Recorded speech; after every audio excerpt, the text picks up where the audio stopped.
The views and opinions expressed on this podcast are those of the hosts and guests as individuals, and do not necessarily reflect those of advertisers or sponsors. This show is intended as entertainment and commentary only. The producers strive for verisimilitude, but nothing said on this podcast should be taken as fact by the listener or viewer without performing due diligence.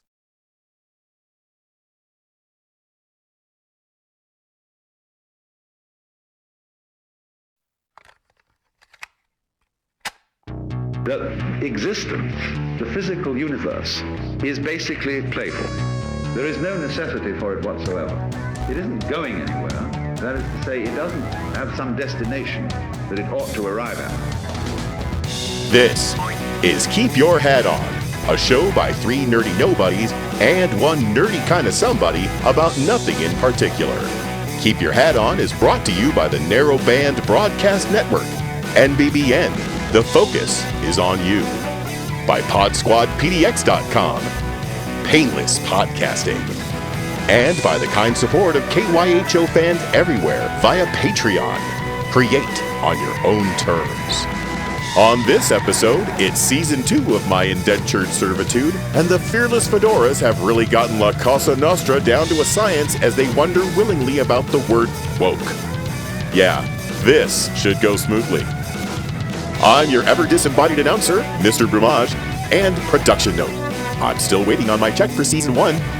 Anywho, meet the new hats. Same as the old hats. Here's Andrew, Robert, Dr. Mark, and Puff Daddy himself, Chris.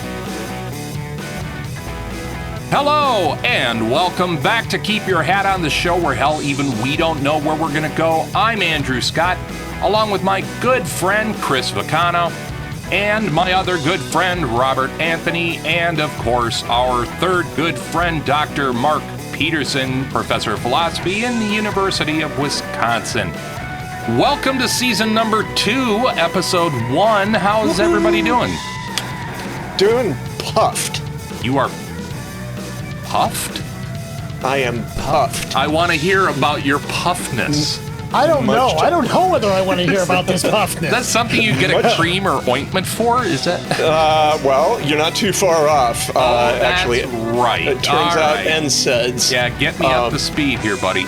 Yeah. So much to my consternation on Sunday night after family dinner, we're done, but okay. My jaw started aching, and I reached up and I felt and discovered that my lymph nodes were swelling up, and it was achy and sore, and I just did nothing about it. I figured I'd call the doc the next day. You said this was what, Sunday night? Is that? Yeah, that was Sunday night. So Monday it had swollen up, even more, and it was really painful. I didn't go to sleep with a goiter. What? I was just exhausted. Yeah, that's the thing I kept thinking was goiter. That's funny when you do this, you go, yeah, exactly. It does immediately make you worry. And yet I'm not having any other symptoms, You didn't have any real pain or anything, no throat? No, it was just sore up here, a little look, pain I'm going to cop to the ear. fact that immediately we hear a swollen gland and everybody goes, COVID, so. Yeah, well, except that clearly not COVID because sinuses were clear, nose was clear.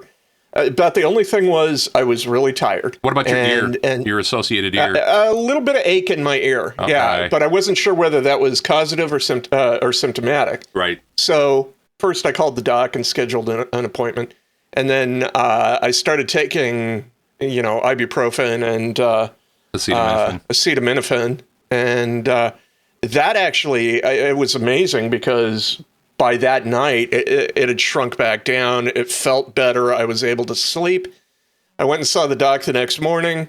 He checked it out. The cool thing about that is he had this. It was awesome. I was apart from going to the doctor and getting it finding out. Yeah, I was so stoked on this because he had this little handheld ultrasound that he was able to plug into his phone. Oh, toys. And he ultrasounded my neck, and I'm like, all right, that is really cool technology. I want one of those. Okay, here, and I thought that I was cool. Did you find out how expensive it is? I thought I was cool because I had a fiber optic camera that I could stick into a hole in the wall and look at all the dirt in between my studs, Right. Right. So, why otherwise, puffy? Otherwise, it was a were you pointless trip puffy? to the doc because he was just like, yeah, it's probably a little viral infection. I'm surprised you don't have any other symptoms. You might get a sore throat in a couple days. Take NSAIDs. If it's not gone in 2 weeks, let's talk about antibiotics. Did he suggest that you have a COVID test? He didn't. I was just kind of interested in that. You know, did his ultrasound make him go, nah, this? Yeah, he looked at the ultrasound, saw the two nodes were swollen up. They weren't very swollen. One was like 1 centimeter by 1 centimeter, and the other was 1 by 1.5. And he's like, yeah, this looks like a really, a very typical sort of lymph node. It's either bacteria or some mild I'm virus. I'm glad to hear that it's nothing to be concerned about. I am sad to hear that we have now, as we start season 2, devolved back into simply talking about our middle-aged maladies. Yeah, well, that's news. Speak for yourself, John. The thing that made the whole trip worthwhile was the little handheld ultrasound. I look at that as a payoff too. Yeah, because the rest of it just sucks. I mean, Yeah. You went into the doctor for him to tell you that you had swollen lymph nodes. Yeah, but I'll go in much. if my lymph nodes are swollen, man. That's a sign of 8 million different things, and I want to know which one it is. So I would like to take a moment as we're talking about this to cheer the fact that the dude is in remission. I heard that. That Jeff Bridges... And with all this celebrity bad news that we've had that Jeff in recent Bridges weeks. announced that he and his cancer are in remission. And not only that, he was at death's door with COVID while he was in treatment for his cancer. He said, I was getting myself ready to go. And yeah, from everybody here at Keep Your Hat On to, somebody that we all hold dear, both as a character and as a very accomplished actor of our generation. Jeff, thanks so much for letting us all know about your fight, your struggle, and the fact that you're doing better, and we all continue to hope that you do so long into the future. I tell you what, everybody, we are on a new path and are trying to keep our show a little tighter, so we're going to bounce away to a break, but we're going to be right back in just a second to have a very interesting discussion that I think you're all going to want to be a part of. I'm Andrew Scott. That's Dr. Mark Peterson. That is Ty Robert Anthony. And that is Christopher Vacano with slightly less swollen lymph nodes. And this is Keep Your Hat on the Narrowband Broadcast Network. We'll be right back. Don't go anywhere.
Hello, we're back with Keep Your Hat On. I'm Andrew Scott, along with my good friends Robert Anthony and Christopher Vacano, and Dr. Mark Peterson, professor of philosophy.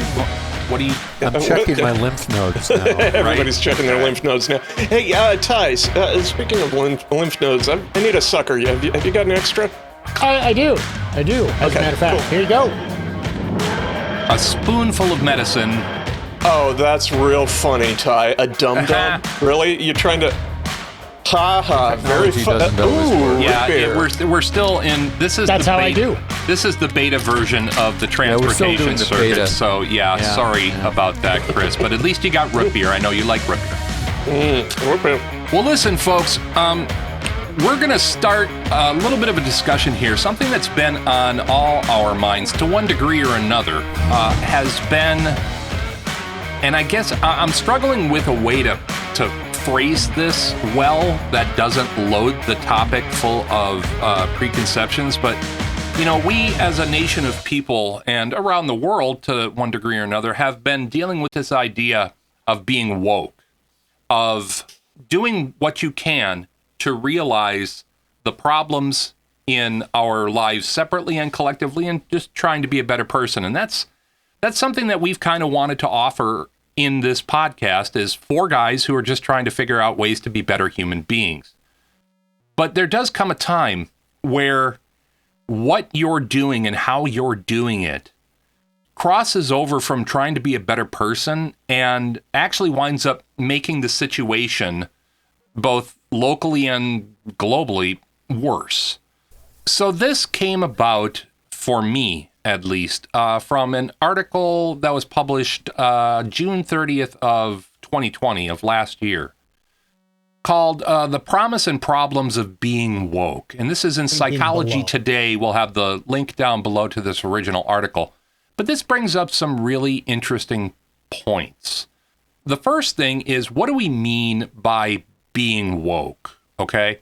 And I'll read a little bit of this article. So many people, especially the youth, have a heightened awareness of our troubled past and understandably seek to correct our collective wrongs. This is where the term woke comes into play. It is defined as, quote, aware of and actively attentive to important facts and issues, especially issues of race and social justice, end quote. Now, to me, off the top, that sounds pretty reasonable. That kind of sounds like, that kind of sounds like what I have been, particularly over the last 20 or so years of my life, what I've been trying to do. I've been trying to take those institutional blinders off that were put on me as a member of this society for one reason or another. Some reasons not bad, but all the reasons are enough reason for me to not want them on anymore. But at the same time, we all know, and we have ample data points in each of our lives, somebody who is being so conscious of that and putting out into the world just how conscious they are of it, that it makes you go, really? Are you really? So I throw this out to you guys. Where does a person's behavior cross over from trying to be conscientious and be a better person to what we now see as the pejorative term woke, which is very showy, willing to cancel on people in a very outwardly visible fashion, and really just try to use their conscientiousness to shut discussion down? I think you actually hit the magic term there a moment ago when you said cancel. I think where the line gets crossed is when, first of all, just a verbal expression of how woke you are. You have to sort of look at the intention behind that.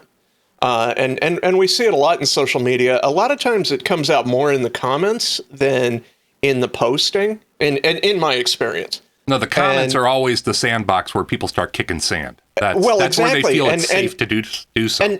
And so I think you've got to go to the intention of both the announcement and the cancellation of somebody else, you know, the tearing down someone else.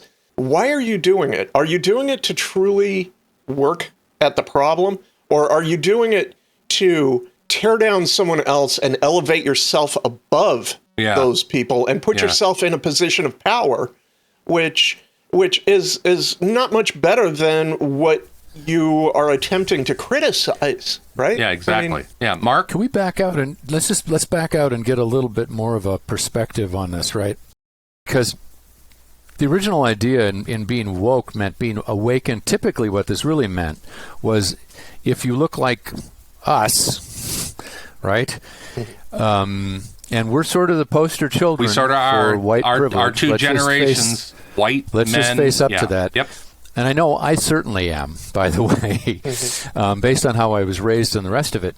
And I had all the advantage. And so typically woke meant what happened when you took a bunch of white kids and you said, you know, you've actually got some privileges. You're privileged in ways that a lot of other people aren't, right? It's like, I don't get stopped for driving while black, right, for instance. You know what I mean? Yeah. And I can give you another weird one, which was that I remember when I turned 50, I hadn't been pulled over for a speeding ticket since I was in my 20s, when they would nail me in a heartbeat, right? Hippie kid. I had the same length of hair, but at the time, this was like, you know, threatening. It was the shirt. I bet you it was the shirt. Yeah. But I got pulled over in my 50s, and this was the first time a cop ever called me sir and gave me a warning. Yowza. And it was like, being an older white guy is even better. All right. Mm-hmm. So this idea of waking kids up to their privilege, this is how this sort of starts, right? And being awake to that, which is really difficult if you grow up in, you know, I grew up in like suburban Chicago. I went to high school at Ferris Bueller's High School. Right. I remember you saying that. That whole deal. Okay. And so you wake up to this and you go, oh, shoot, we should do something about this. Okay, this is like the good side of things, right? This is like being socially conscious as a person to injustice and all the rest of this stuff. So awesome, okay. But then two things happen, right? The first reaction comes from people who hate. So let's say you go, you know, we need to really do something more about civil rights, and we really need to do something more about women's rights, and we really need to do something more about minorities and ethnic minorities' rights in this country if we want to be happy Americans. There are people who will have a complete meltdown if you say that to them because they think you're attacking them. Yeah. Right? And so then this is where you start to get woke as the pejorative, right? It's like, oh, you woke people think you're better than everybody else. Yeah. You get this so far? And this, by the way, I just got a hate letter, an actual written in cursive, because of a column I wrote about critical race theory about 5 months ago. Anyway, and this poor woman was just totally freaked out and angry at me for having pointed out that we should probably do something about privilege in our culture. Okay, so there's this reaction from the right wing, which has changed the meaning of the term to something pejorative and stupid. Now, that's the first stage. But the second thing happens, and this goes back to what you guys were saying, right? If we go back to where we were here, there are all sorts of entitled, privileged little white kids who now need to virtue signal, right? This is the virtue signaling, how incredibly virtuous that they are, that they understand about this. And they've gone completely over the top, right? Mm-hmm. About what is and is not politically correct. And political correctness is the previous version. It's the 1.0 version of woke. Right? Yeah. And so now we have trouble from both sides. This is what I'm saying. It's like there's the value, which is, do we want to be a decent place to live, right? And do we want to get over our hang-ups and stuff that we were just inherited or not? Well, some people hate the fact that you pointed this out, right? And so this idea of woke is like, you know, the right wing's latest chew toy. And then you have all the people on the left who are not helping anything. No, I was just going to go there. By being holier than thou. And the reason I'm a little triggered by this conversation is I have all of these, the students in my classes are like working class blue collar farm kids, right? And if I were just to go into class and say, well, you know, you're a bunch of just privileged little white brats, right? If I said something crazy like this, I guarantee you that if you grew up in a trailer park and you're white, you don't feel privileged at all. No. Do you know what I mean? Yeah. And so this is where part of the pushback, I think, is coming from on the term woke. But then you get all these kids at these elitist, you know, they're all at Harvard and Yale, aren't they? Mm-hmm. You know, smart aleck kids who was like, well, you people just don't know anything about privilege. That thing. It's interesting to me that one of the biggest points of rub is what you just suggested or pointed to, and one of the things that I'm trying to find a way to work with, and that is this idea that there are certain levels of self-acknowledgement when it comes to privilege. Oh, that's true? Just it. And this dynamic where the middle class doesn't feel privileged. The class below them, the lower middle class, doesn't feel privileged. The class below them arguably has a right to say, I'm not privileged. You know, if you're living in a tent But we, as a society and a culture, we need to find a way to admit to ourselves that privilege doesn't equal financial stability. It doesn't equal, having money in the bank or a good job or who your father was. Privilege is something that, for the most part, as you discovered with being pulled over, it's got a tendency to be invisible even to the person for whom the privilege is bestowed upon. That's the most important part, I think, Andy, is it's invisible to, I always like to say that the goldfish doesn't know it's in a bowl, right? It's a good analogy. We're all goldfish swimming in water, and we don't see the water. Mm-hmm. Yeah. I think you're onto something good here, Andy, that when we attach it to economics, or when we look at it through an economics lens, it's really hard to see things like racial or gender privilege. However, isn't economics in itself sort of a continuum of privilege where... Oh, dear. This is one of those pieces, Chris. I think this is such a great observation. We're allowed to talk about social justice when it comes to race, right, and gender, but we're still not allowed to talk about economic class. No. That is a no-no. That you're not allowed to know what somebody else makes at the same company you do, working the same job you do. And like the idea that, even talking about the working class now is like somehow like horrible. Yeah, right? like being working class is in and of itself a pejorative term. Well, yeah, right. that not being wealthy in this country is some sort of moral failure. And that wealth is the potential. The wealth is inherently, because of its accumulation through generations, in itself. Yeah, generational wealth versus earned wealth. Yeah, exactly. I was going to say that. And I'm going to use the term American dream here, but the classic American dream is, I might not have money now, but nobody has the right to keep me from making as much of it as I possibly can in the future. And not only that, I am entitled to that potential. Entitled to a potential. So I always blame John Calvin for all of this, and this is a little bit naive, but it's like... Your reach backs are always... I love them, because that's a long reach, but it's still totally relevant. It's like people think, what do you do for a living? And the answer is, I crawl around in the basement crawl spaces of Western civilization with a flashlight looking for cracks. Right? That's essentially my whole job. But America is founded by these Calvinists, right, in Massachusetts Bay Colony.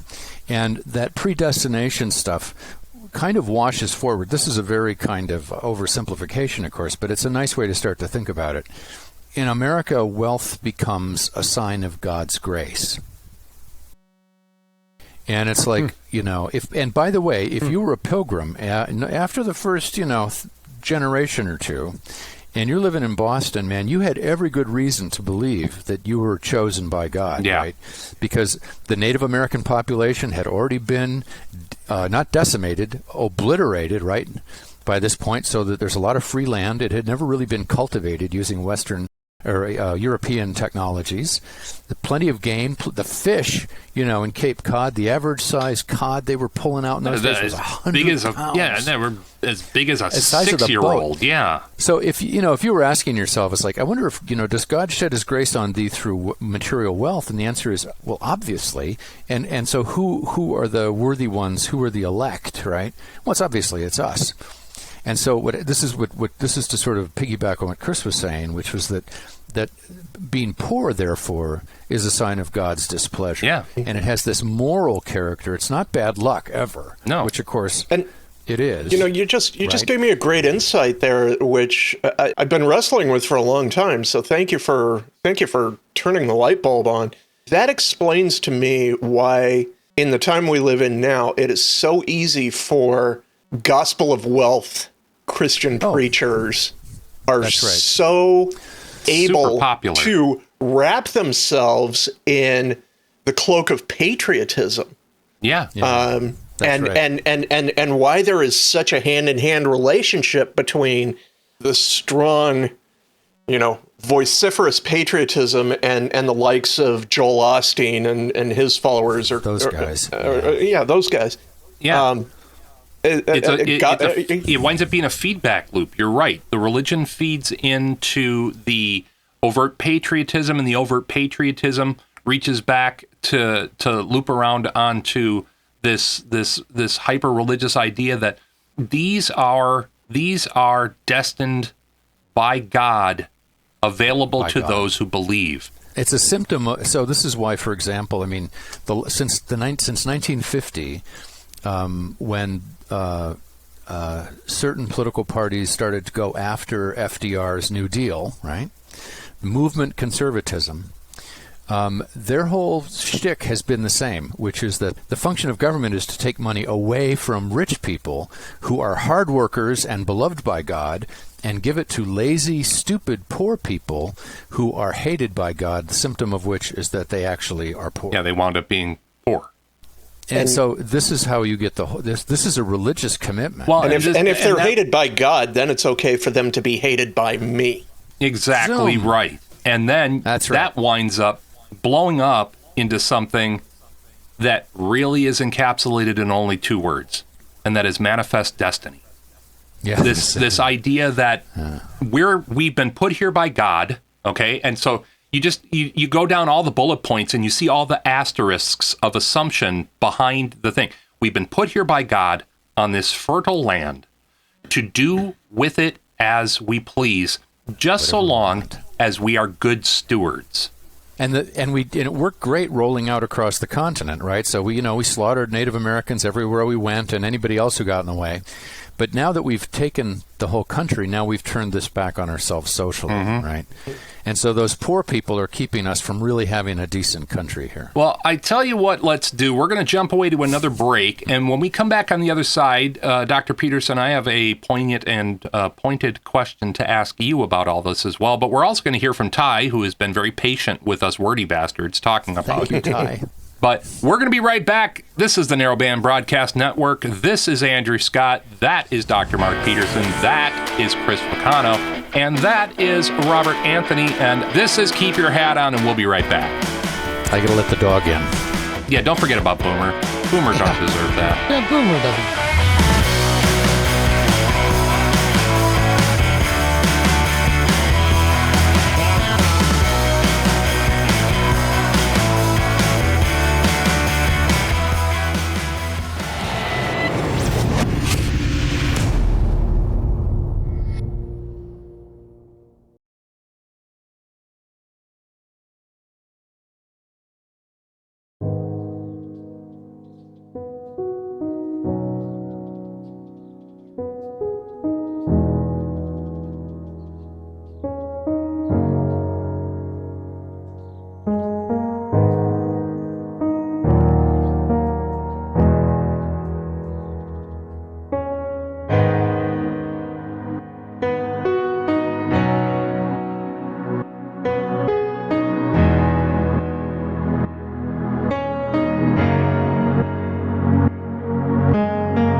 And welcome back to our last segment of Keep Your Hat On. I'm Andrew Scott, along with my good friend Chris Vicano and Robert Anthony and Dr. Mark Peterson.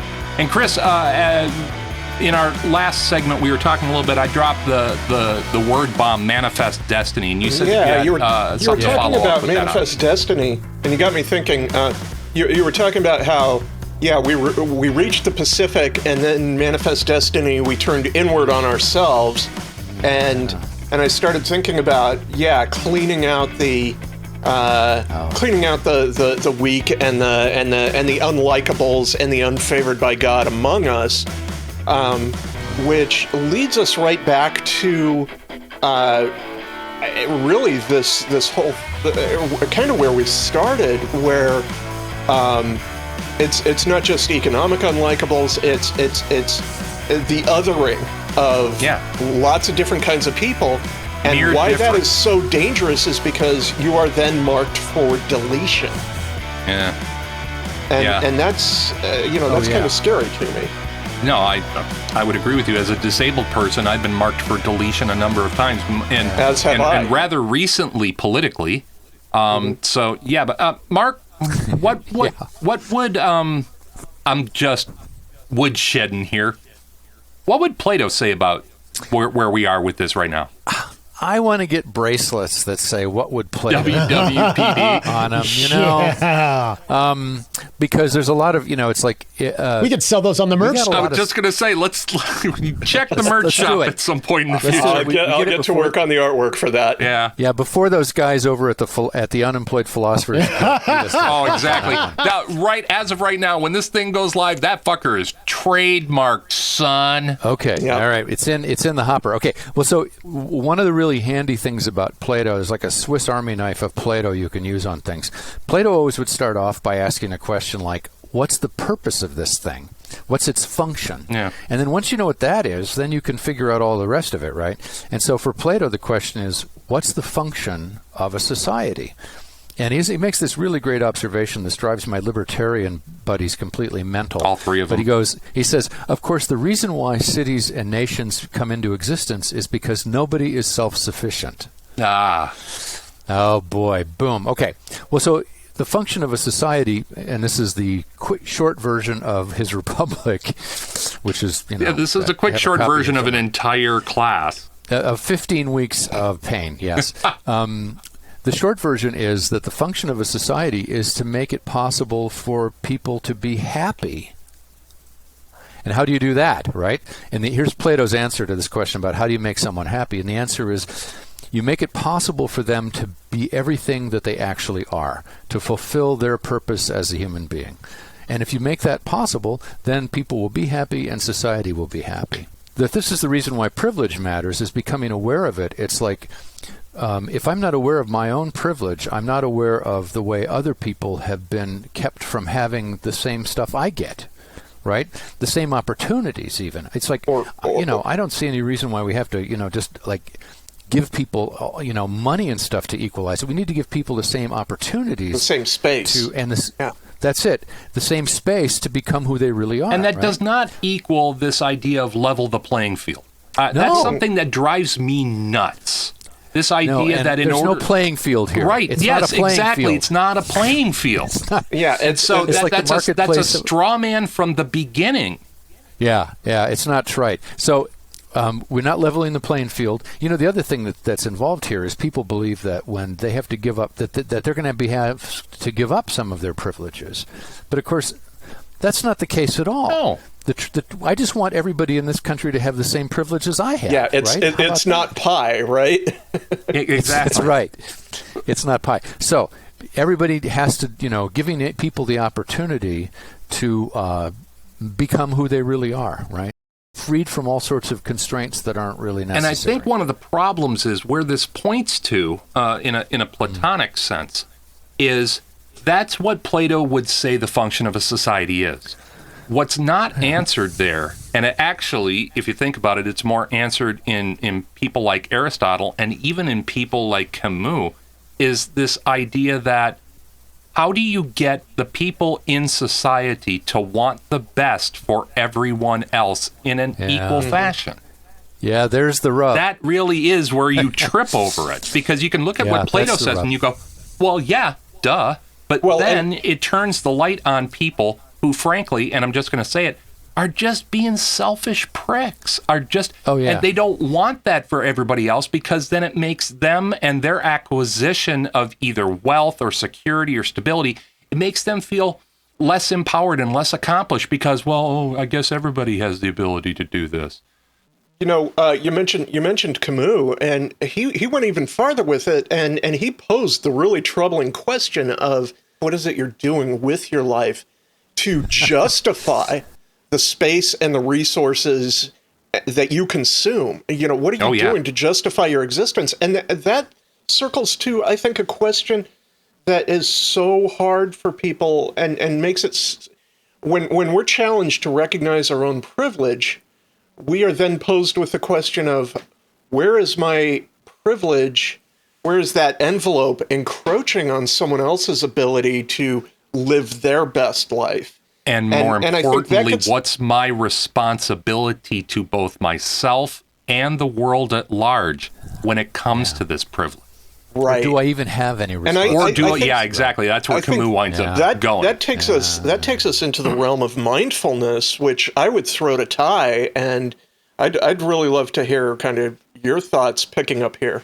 Yeah. Now, this is what you do, man. Yeah, for people, for our viewers and listeners, our good friend Robert has spent a lot of time in his working life working with displaced and disadvantaged populations.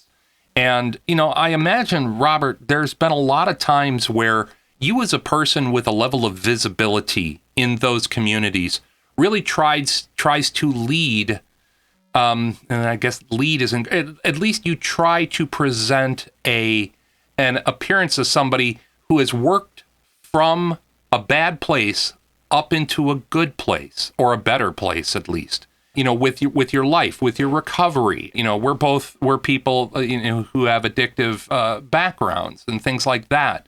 And using your own life as an example, how do you use your life as an example in that space without coming off as virtue signaling? Yeah, that's a very good question. Well, you share your life experience, right? You see somebody struggling, that seems to be resonating with you, and you let them know, hey, I was there, and it's been a hard, long journey, but you can do it too if you want to. How do you not come off as being rah-rah about that? And at the same time, how do you not make somebody, how do you illustrate your awareness of their situation without putting the weight of that situation on them, saying, well, this is why you're having a problem? They have to do it. The adage, you can lead a horse to water, right? So, and this is a thing that I've heard from you guys today in this conversation, was just recognizing the privilege, just really seeing the privilege, nothing more, but just seeing your privilege and then asking the question, what is my responsibility to do about this privilege or to do with this privilege? Right. Yeah. So with these people that are often houseless, to not be a cheerleader means, hey, how are you feeling about this? How is this working out for you? What do you see in your future? And how can I support you in getting there? Right. And then when they fall down and they say, they fall down in depression. Or just, they get miserable because things aren't happening, right? That's where you become a little bit of the cheerleader. Maybe I share my story. Maybe I point to the things that they've already done to better their life, even though it's not in their face.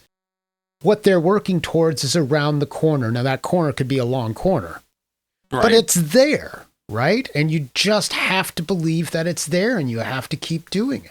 Well, and I think one of the important distinctions here is a willingness to share your story versus an insistence in making your story known outside of context. And that's one of the things that I think is happening with this idea, this backlash against woke culture, is being, having a self-realization about your behavior and about your privilege versus suddenly having that dawning and putting it up on every single social media platform. And on top of all that, diving into discussions with no invitation and in the comments, because life is in the comments now, making sure that not only do you get everybody else to recognize your realization about your privilege, but you actively try to shut down or cancel other people who have not yet had that realization. Absolutely. Absolutely. And what you have here is, and first of all, I think that we're in the middle of the first act of this snapback. Right? I agree with you. Yeah. I saw this snapback coming long before it even became snapback, right? So this movement was getting momentum, and that was great. But how do you keep people in the vehicle? And people weren't concerned about keeping people in the vehicle, right? Society their arms and heads were outside the windows, and no they matter were what the sign getting said. whiplash, right? Yeah. They're getting whiplash, and then pretty soon they're wanting to step out of the car, and then, oh, shame on you. Shame, shame, shame for shame, right? That's not what you do. That's not how you do it. What we've not been doing, what this movement has not been doing, is asking the right questions. How do you come to the place of your perspective? And can you understand my perspective? And what you've got is you've got a bunch of people, these woke folks, a large number of them are becoming the very thing that they're railing against in a very... Sounds right. Yeah. With a lot of hypocrisy. Sort of a place of intellectual privilege? Everybody's pointing at everybody else, right? Right. The thing is you don't stand up and say, I'm woke. You let somebody else say, hey, that dude's woke, man. He's really doing the work, right? Ty, you guys have had a lot of practice with this stuff, but it's, I have family members and stuff. I went to Al-Anon a bit because I had family members in AA, right? Mm-hmm. And they used to talk about 12th steppers. Yeah. Which were people who would, the 12th step is go now and, help other people, with their addiction problems. And I'm wondering whether or not this has a kind of relationship to that, right? Because it's like, you admit your own privilege, and now you don't go through into the steps that are involved in actually coming to grips with that and becoming a better person. You jump immediately to helping you focus this outward instead of actually doing and the work yourself. I think that's exactly what's happening here with this cancellation, right? You did this, and I think some of this cancellation actually stems from the Me Too movement, right? And justifiably within that Me Too movement, hey, we need to be believed, and these people need to be held accountable.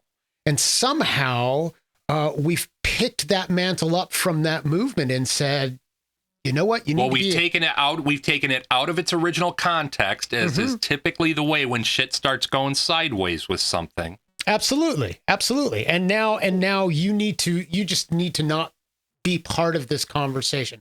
I think you're right. The way cancellation is wielded now, it's like a deputized mob. And what it is people are not focusing inward. So these people that are considered woke are not looking inward to see where their flaws are, what they're doing, and they're looking at you can't do that, but they're not looking inside to say, where can I better improve this situation? Well, and I think you just hit on it, Ty. And first off, before I move forward, full disclosure, we all support the Me Too movement. We think that it was very important progress when it comes to the treatment of women.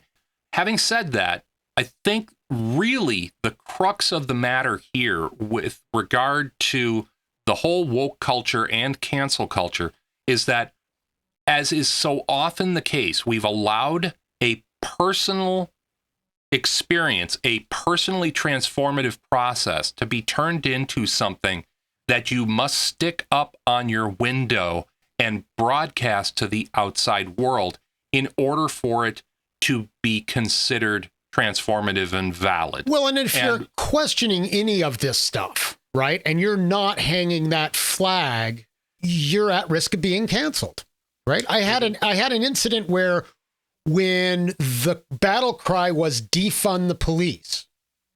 I was not against defunding the police. Okay, let's look at that. What's the plan? What is there's a small community over there in the East Coast that did just that. How did they do that, and what did they do, and how can we improve on that? Again, asking the better questions. How can we improve on that? Why we bring it up to scale? And is that possible? Right? Yeah. And instead, not only that, there's no definition. I think the first thing that you led with was the important part. There was no definition of what defunding the police means.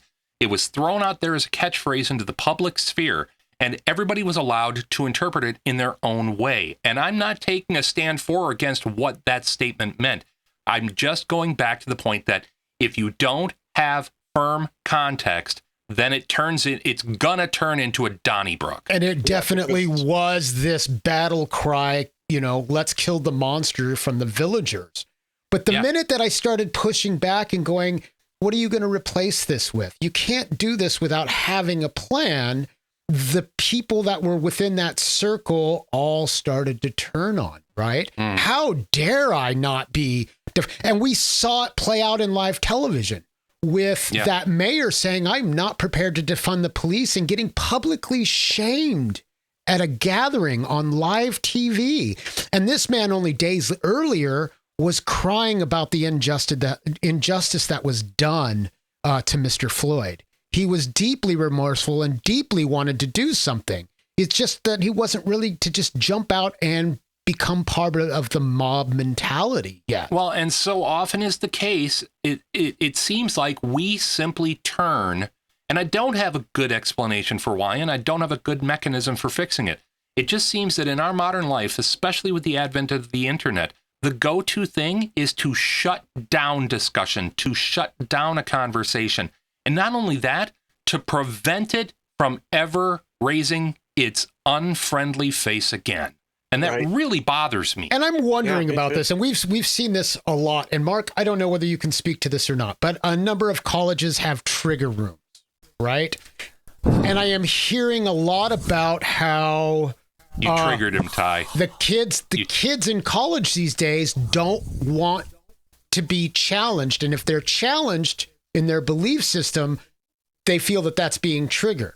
And so I think that's what we're up against here too. Yeah, there's so many ideas constellated around this. I can, so far, what I've seen is that, so first of all, full disclosure, I do not include trigger warnings in my syllabuses. I include trigger guarantees in mine. Fair enough. How am I unsurprised by that? I tell them at the beginning of the semester that my job is to make them as uncomfortable and irritable as possible all semester long. There you go. So whatever their beliefs are, they will have to shore them up, right? To think clearly about what they actually think about things. That's my entire job, not telling them what to think, but getting them to start thinking about what they think about. So I have not seen any of this in, of course, my students, but of course my students are typically at the bottom of the economic college ladder, right? As a rule. Now, right, man. This has actually been one of the great joys of working here. But if you go to Harvard, what I found is that the sort of students who need these trigger warnings all go to economically elite and privileged institutions. There were some extravagance over at Madison. And it's like, this is part of the movement, it's like, I see this stuff as like pendulum swinging back and forth. Right. We need to bring out this stuff in the open. So there's a sense in which some of these excesses, what we might characterize as excesses, are not really bad so long as we realize that that we needed to say this stuff out loud first. Okay, so one of the students over in Madison, I think she was head of the Black Student Union over there, said that they needed to take down the statue of Abraham Lincoln as well because while he freed the slaves, he wasn't really pro-black. Yeah. And you could argue that it's like, we need to think about this a little bit more, right? But it's like, I still want to say that we need to have people say that stuff out loud just to get the conversation moving. Yeah. Right? So we can come back from it. Now, so I've seen most of this trigger warning stuff at fairly elitist institutions. And when I read the latest New York Times, supposedly the lefty paper on this, when they talk about, the horrors of what's going on in colleges, It's always Harvard, Yale, Bryn Mawr, one of those Berkeley places. And this is like, it's not happening in the country, rolling kettle moraine of Washington County.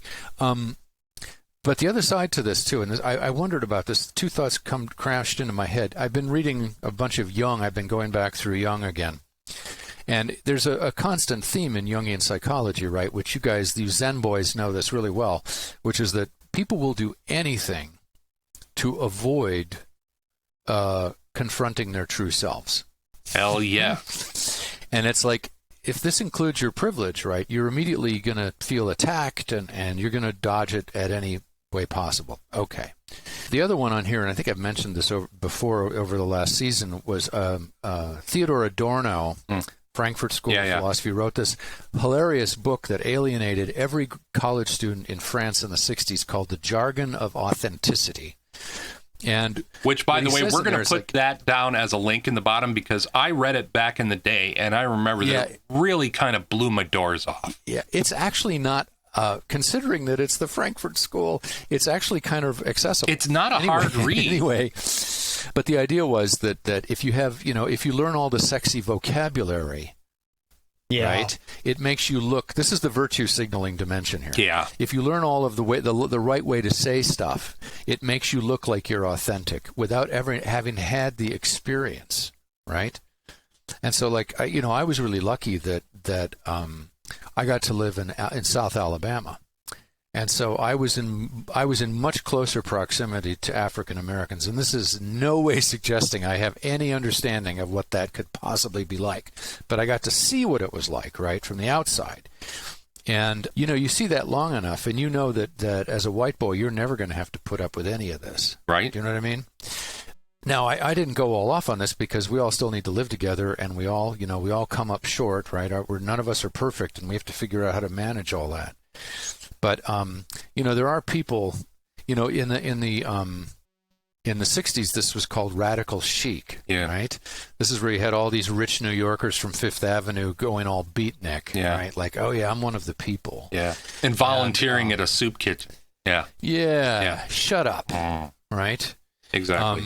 So this is part of the extravagance. That's what I keep thinking of it. It's the extravagance of these movements, is like they've appropriated the jargon. It's very satisfying to make yourself feel woke, right? But it's like being woke is like, now you have to do something. You can't just parade. Other than point at other people.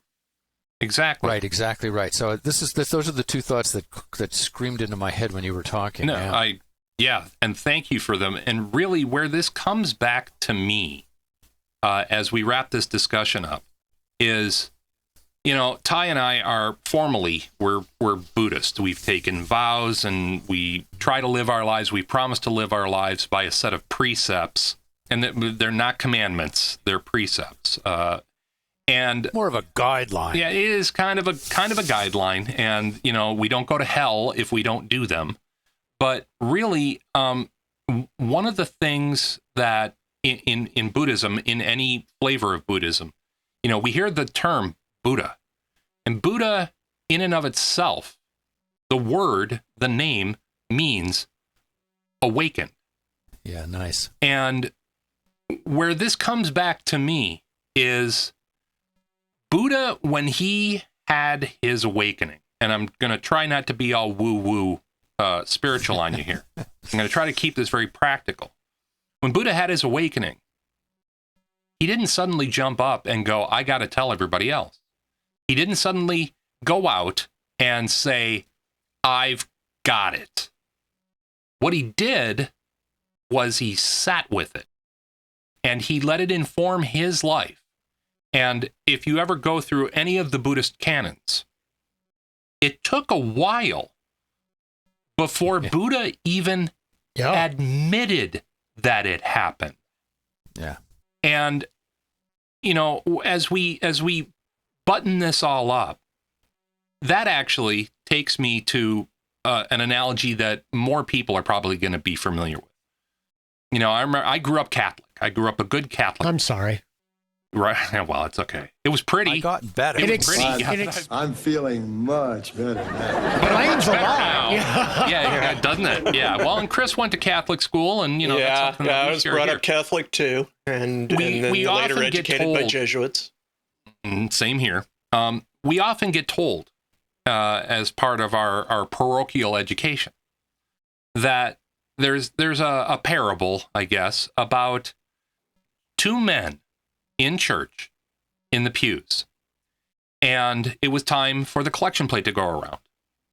And one man of modest means, who really had been struggling to be acknowledged in his society as being looked at, he was a merchant, and he wanted to be looked at as being very successful, and that he had money to spare, and his life was being lived in a place of wealth, even though probably not. But he very carefully took out a $20 bill and just fill in whatever big number bill in whatever country you're in, and he raised his hand very high and made sure that it was visible going into the collection plate.